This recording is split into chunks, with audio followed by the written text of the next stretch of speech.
الرحمن الرحيم. الحمد لله رب العالمين، وبه نستعين على أمور الدنيا والدين. أشهد أن لا إله إلا الله وحده لا شريك له،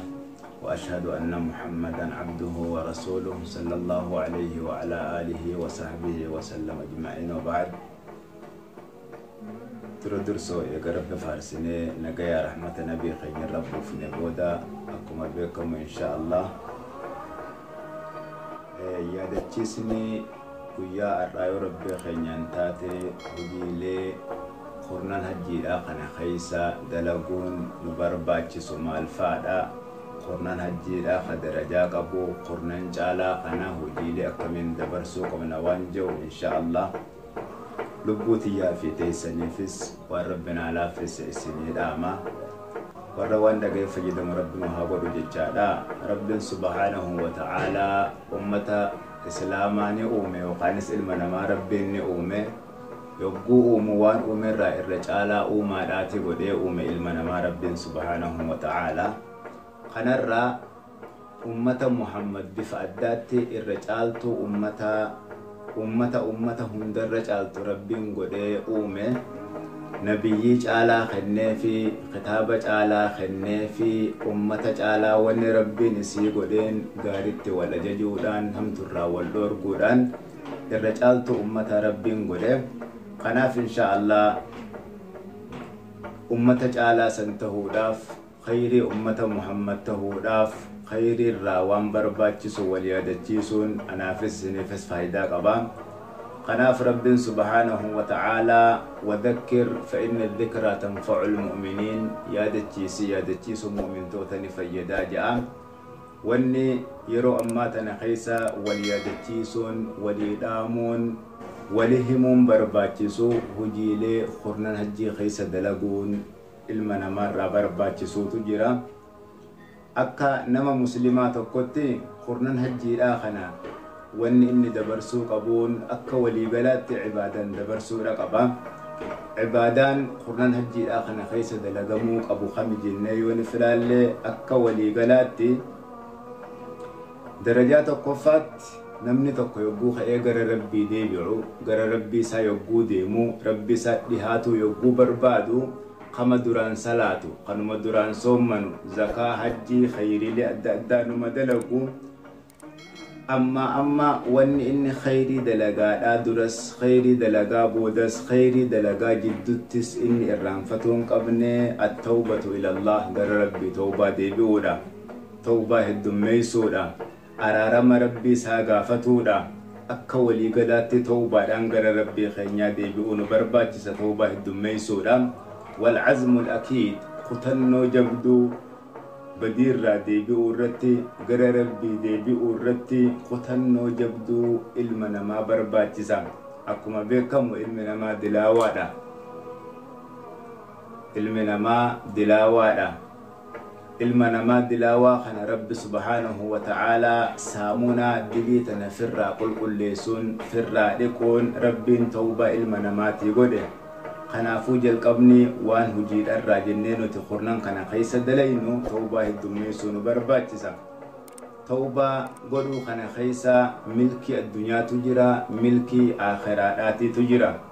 نمني تقو جرو بريد جراتو يو برباد الدنيا تس ملكي يو برباد آخرس ملكاواته يو برباد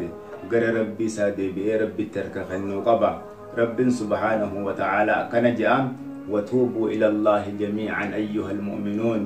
يا ور ربي تأمني يا ور ربي في قجاء آخرات تأمني لير ربي في قجاء آخرات تأمنتي لا مسلمات ربي في قجاء آخرات تأمنتين غرخي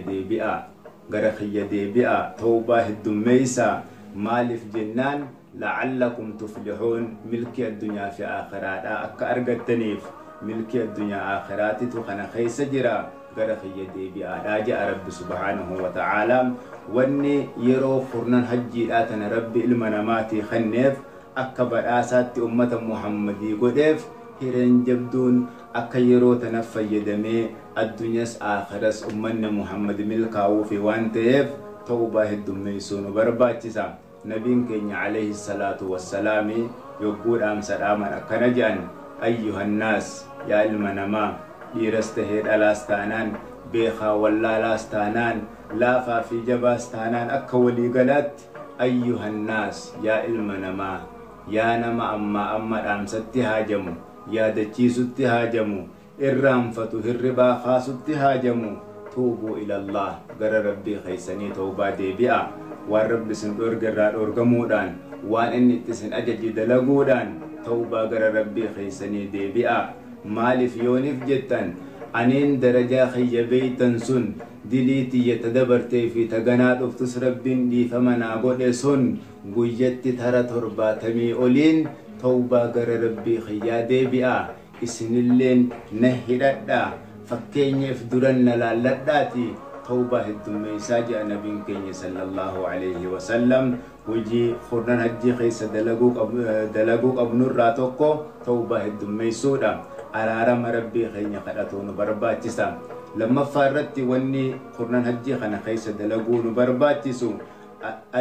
al-igtinaamu haadihi al-ayyaam yeroolee kurnan hajjiidhaa ta rabbi akka carraatti akka badhaasaan nu kenne kana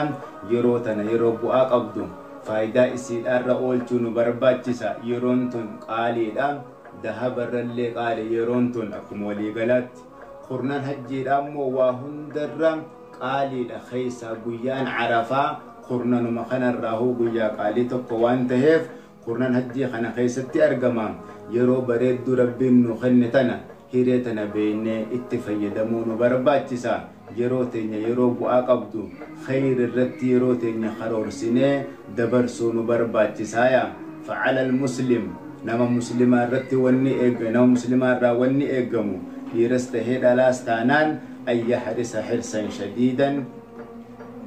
yeroo isaa tanatti bololee fayyadamee yeroo isaa jalqabaa xumurasii yeroo faayidaa godhuudha qaba umrii isaa rabbi isaa kenne tana ibaadaa irratti fixoodha qaba ibaadaadha yeroo isaa tana biizii godhuu qabaaya keessaa hoo kurnan hajjiidha yeroo amma keessa jirru tana jecha gaarii dubbatuudhaan hojii gaggaarii dalaguudhaan namarraa iftiisuudhaan harkasaa ijasaa miilasaa gurrasaa hunda if eegee jechaa fi gochaawwan gaarii dalaguu qaba waman azama calaa shay'in namni waan takka irra kutannoo irra qabaate waan takka itti fayyadamuun qaba je'ee murteeyfatee lafaa ka'ee acaanahu allaahu yeroo faayidaadha akka godhatu rabbiin isa gargaara isaa filaaffisa sababaa hulaalee waan sanitti isa geessu hunda rabbiin isaaf mijjeeysa waan taheef yeroon tun yeroo qaalii takkaa beeynee ibaadaa jabeeysuudhaan waajiba jabeeysuun sunnaalee heddummeeysuudhaan yeroo tana yeroo bu'aa qabdu goonee dabarsuu nu barbaachisa rabbiin subhaanahu wa ta'aalaa akkini ji'u walladiina jaahaduu fiina warreen diin keenya kana carraaqoodhaaf tattaaffii garagaraa godhan alduree barbaachisu hunda qopheeysaniitiin tattaaffatan hojiin isaanii akka galma geessu akka addunyaas aakhiras milkaawan nuutu isaaniif taasisa jedha rabbi subhaanahu wa ta'aalaa mujaahadaa tattaaffiidha barbaachisa wanni taa'anii bakka taa'anitti argatan waa dhabaa fi wal dhaba yoo taate malee waan hin jirreef tattaaffii godhuu nu barbaachisa yeroo teenya tana yeroo faayidaa godhuu nu barbaachisa nabiin sallallahu alayhi wasallam dhaamsa yogguuni fidhaaman akka waliigalaatti shabaabaaf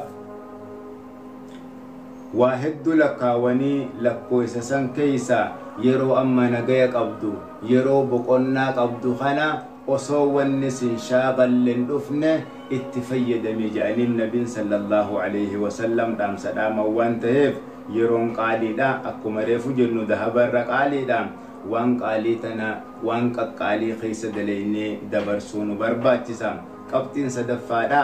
wanna kurnan hajjii kana keessa daleynu البعد عن المعاصي بدير أكا وليغلاتي فقاتو دا وربنا ملافسين بكا معصياتنا خيستي رب سبحانه وتعالى إلمنا ما غنما يقوم أملسا حالا في أملسا هند بخيت إلمنا ما خنقومي مدنو تاتي أدى إلمنا مرة أرقمت ربي وان بيخوف سبحانه وتعالى ilma namaa kana caalaa godhee waan uumeef rakkoo isarraa argamtu mudannoo guyyaa keessa halkan keessa umrii isaa ta dargaggummaa keessa ta manguddummaa keessa isa mudattu rabbiin fala waan sanii yookaanis furmaata godheefi suni tawbaadha. Ilmi namaa nama ni dogongora. Yogguu dogongoreetiin hin je'e dogongoruunsaa namummaa isaatti agarsiisa. Ni nama tokko jabaa humna jajjabduu takkaan rabbi subhaanahu wa ta'aalaa ilma namaa kana dallawa itti jaare nafsiyyaa fi shayxaanaan ilma namaa daangeessee jira. Keessaan nafsiyyaatiitu waan adda addaa fedha. Duuba wanni isa gargaaru deeggarsa nafsiyyaa tana namni godhuuf الله أكبر الله أكبر الله أكبر لا إله إلا الله الله أكبر الله أكبر ولله